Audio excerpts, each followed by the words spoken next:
Hello, I'm Monica Reinagel, and this is the Nutrition Diva podcast, a show where we take a closer look at nutrition research, trends, and claims to help you make sense of the often conflicting and confusing information that's out there.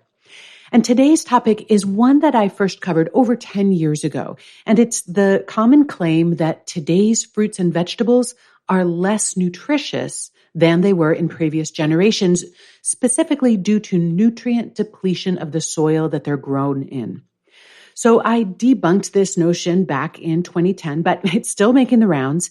And since that original episode, there is some newer research to share.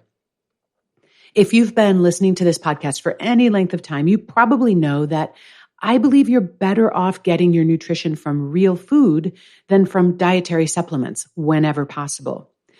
There are, of course, some cases where supplements do make sense, but for the most part, if you're eating a healthy diet, you really shouldn't need to take a handful of vitamins as well.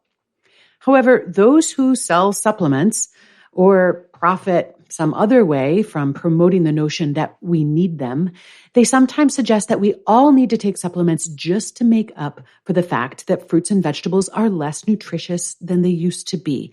They argue that modern agriculture has depleted the soil of nutrients and rendered our food supply nutritionally bankrupt. It is true that growing crops removes nutrients from the soil. And over time, soil that's farmed intensively and constantly can become depleted of certain nutrients. That's not just a feature of modern industrial agriculture. However, farmers are well aware of this danger. Nebraska-based farmer Diane Carr, writing in 2019, puts it this way: "We have to be very intentional about caring for the soil or it won't be productive. Many of our fields have been farmed for decades, even beyond a century, and keeping the soil viable into the future is a necessity. Especially after the disaster of the Dust Bowl that our grandparents and great-grandparents endured almost a century ago, it's been instilled in us that nurturing the soil is an absolute priority." On Carr's farm, for example, they use practices such as no-till farming, cover crops, grazing livestock, and pay close attention to those soil nutrient levels to ensure that the ongoing health and productivity of the land is protected. Of course, some of the minerals that fruits and vegetables absorb from the soil aren't necessarily required for healthy plant growth, but they do contribute to the health of the animals, including humans, that eat those plants. And over time, those nutrients could be depleted. And if this doesn't noticeably affect the crops, then the farmers might not bother to replenish those nutrients. So as a result, the level of some nutrients in fruits and vegetables could decline. That's the theory anyway, but what's the evidence? Well, back in the 1990s, British researchers compared nutrient data that was collected on fruits and vegetables back in the 50s and 60s with more recent nutrient analyses, and they found that the calcium content of modern vegetables was about 1/5 lower than what was measured in the 1960s, and average copper content declined by almost 80%. Some years later, U.S. researchers did a similar analysis, and they found that amounts for a few nutrients like vitamin C, iron, and riboflavin had declined somewhat. Several were the same. A few were actually higher than they had been previously. Those studies are widely, but very selectively cited in books, articles, and websites that sell nutritional supplements. You rarely see any mention of the fact that the level of some nutrients has apparently increased in the last 50 years, for example. Instead, that 80% decline in copper levels that was observed in the British study is frequently translated as fruits and vegetables have lost 80% of their nutritional value. That's obviously a gross mischaracterization of the findings. The authors of both of those studies are actually very candid that most of the differences that they observed are probably explained by factors other than nutrient depletion of the soil. And it's not at all clear that these changes pose a problem. For example, that dramatic decline in copper levels in vegetables from 1960 to 1990 is probably because copper-based pesticides, which were widely used then, are not as commonly used today.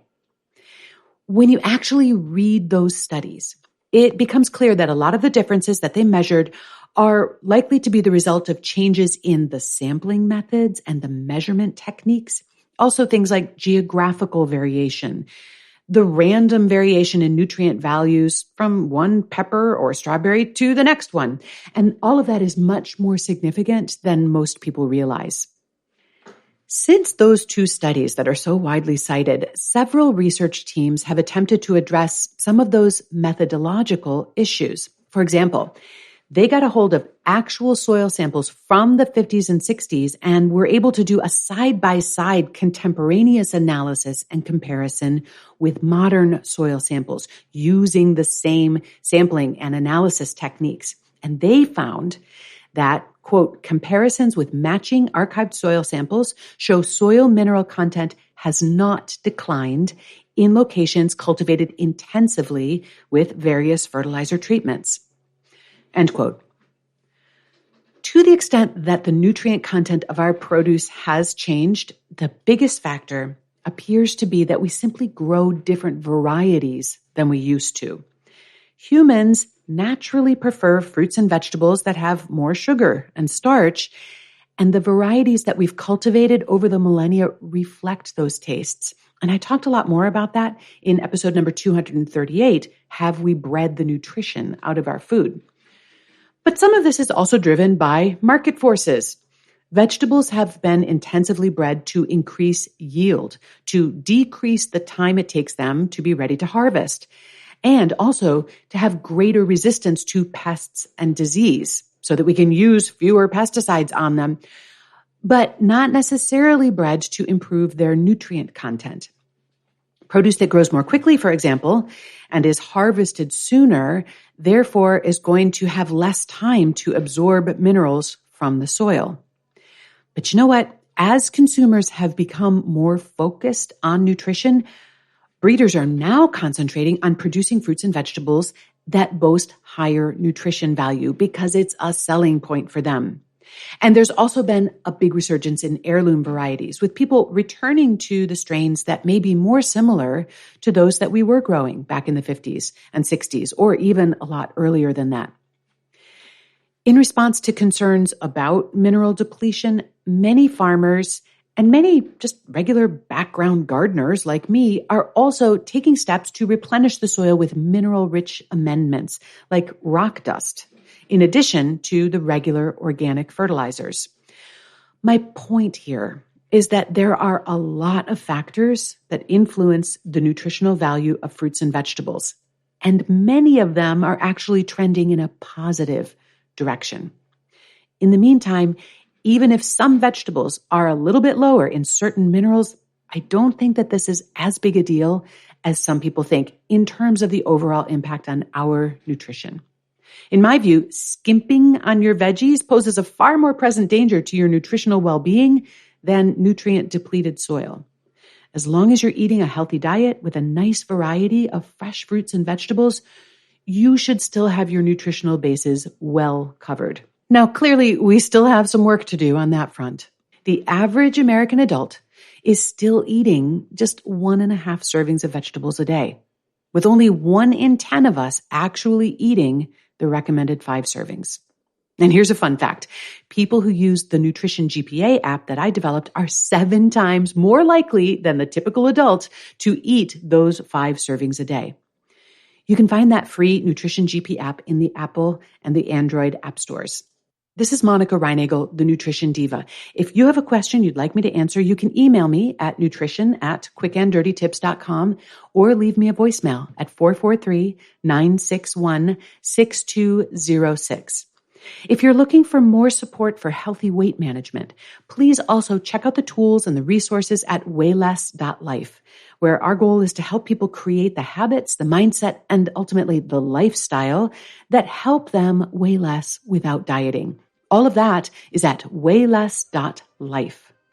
Nutrition Diva is a quick and dirty tips podcast, and I couldn't do it without the support of Adam Cecil, our director of podcasts, my audio engineer, Nathan Sems, Davina Tomlin, who runs our marketing and publicity, Holly Hutchings, our digital operations specialist, and Morgan Christensen, our podcast operations and advertising specialist. Thanks to all of them, and thanks to you for listening.